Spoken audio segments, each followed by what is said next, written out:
नमस्कार दोस्तों।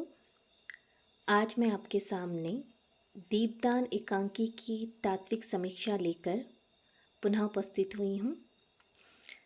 इसके लेखक रामकुमार वर्मा हैं। आइए अब हम दीपदान एकांकी की तात्विक समीक्षा देख लेते हैं।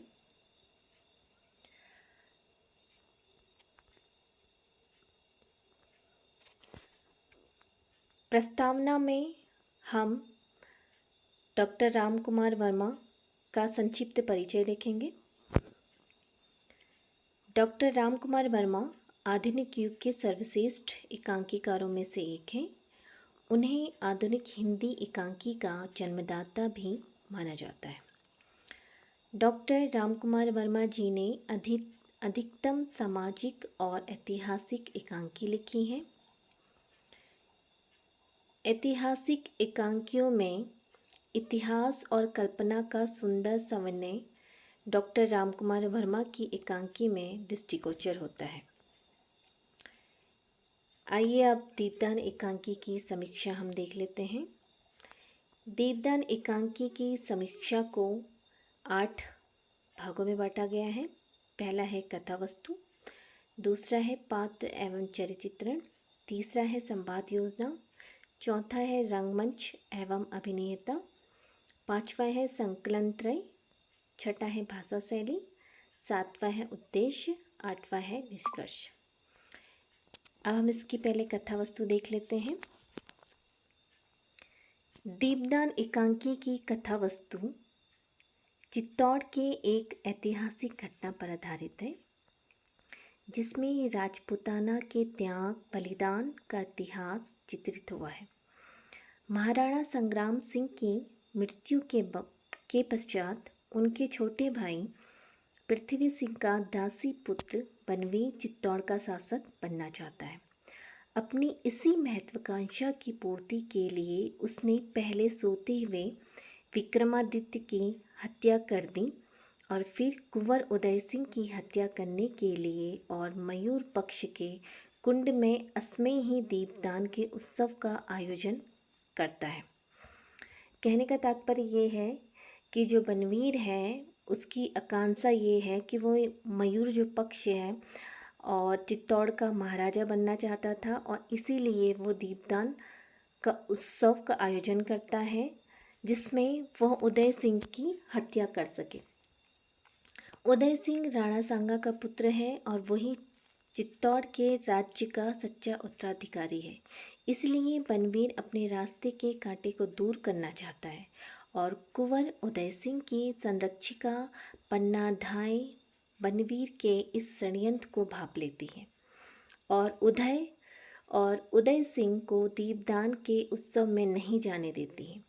पन्ना ने उदय को बचाने का उपाय सोचा और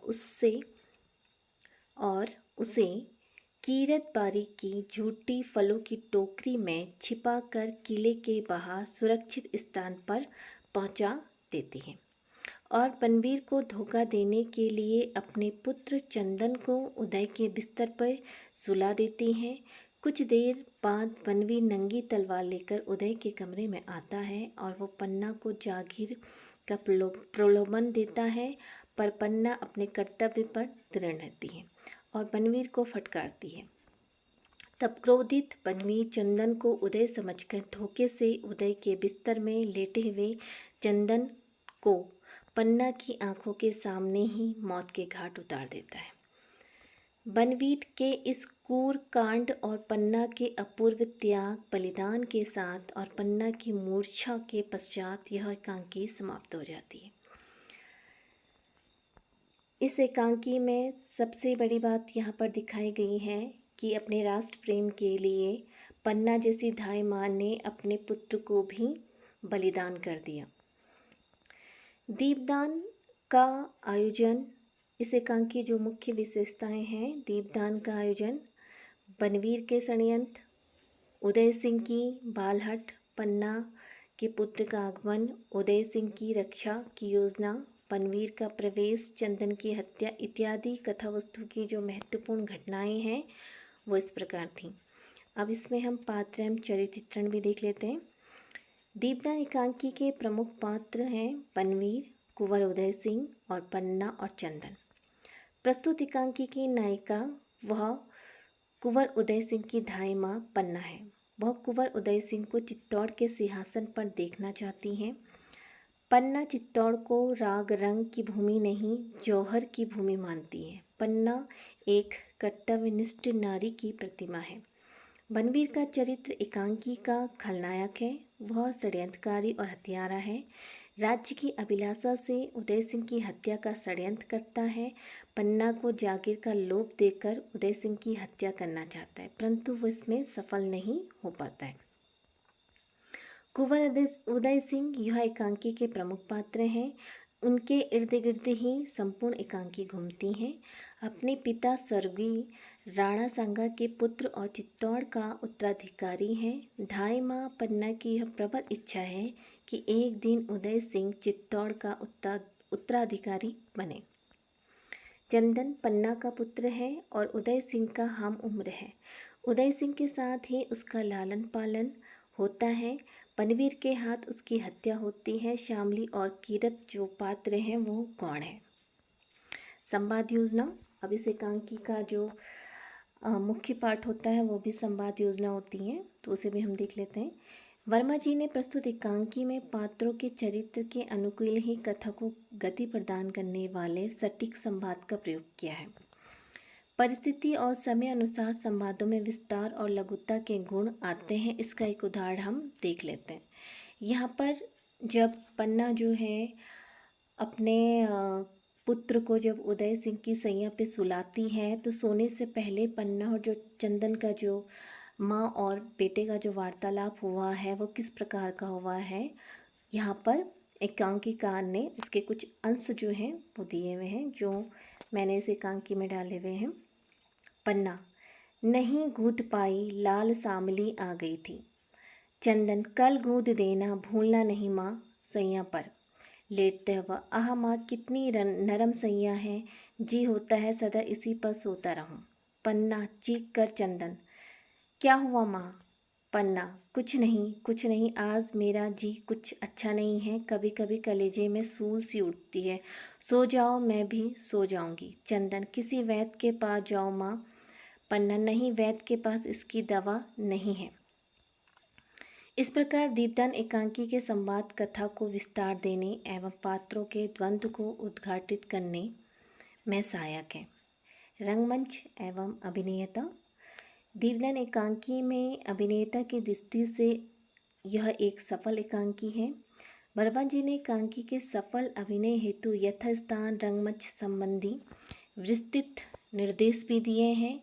रंग की साज सज्जा, कक्ष की सजावट, पात्रों की वेशभूषा, उनकी भाव मुद्राओं का स्थान स्थान पर निर्देश हुआ है, जैसे उदय सिंह का प्रस्थान आदि। संकलन त्रय की दृष्टि से प्रस्तुत कहानी सफल एकांकी है। दीपदान में ऐतिहासिक वातावरण साकार हो उठा है। इतिहास के कालखंड, दुर्घटना प्रसंगों, रहन सहन, रीति रिवाज एकांकीकार ने इतिहास की मूल आत्मा की रक्षा करते हेतु पन्ना के गरिमा मंडित व्यक्तित्व को अविस्मरणीय बनाया है। संपूर्ण घटना एवं क्रियाकलाप को चित्तौड़ के राजमहल के एक ही स्थान पर कुंवर उदय सिंह के कक्ष पर एवं एक ही समय में घटित होते हुए दिखाया गया है, जिससे संकलन त्रय का पूर्ण सफल निर्वहन हुआ है।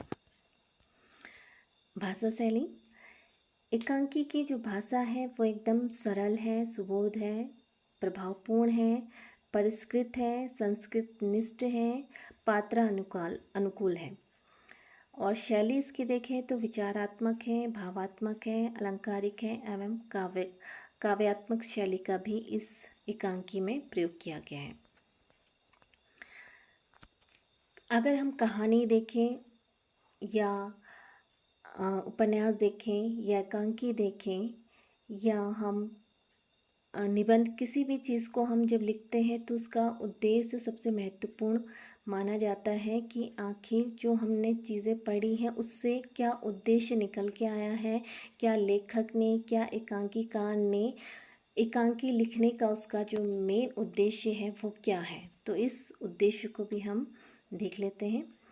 दीपदान एकांकी का उद्देश्य पन्ना के चरित्र में निहित है। वह देश प्रेम और कर्तव्य पालन को पुत्र प्रेम से अधिक महत्व देती है।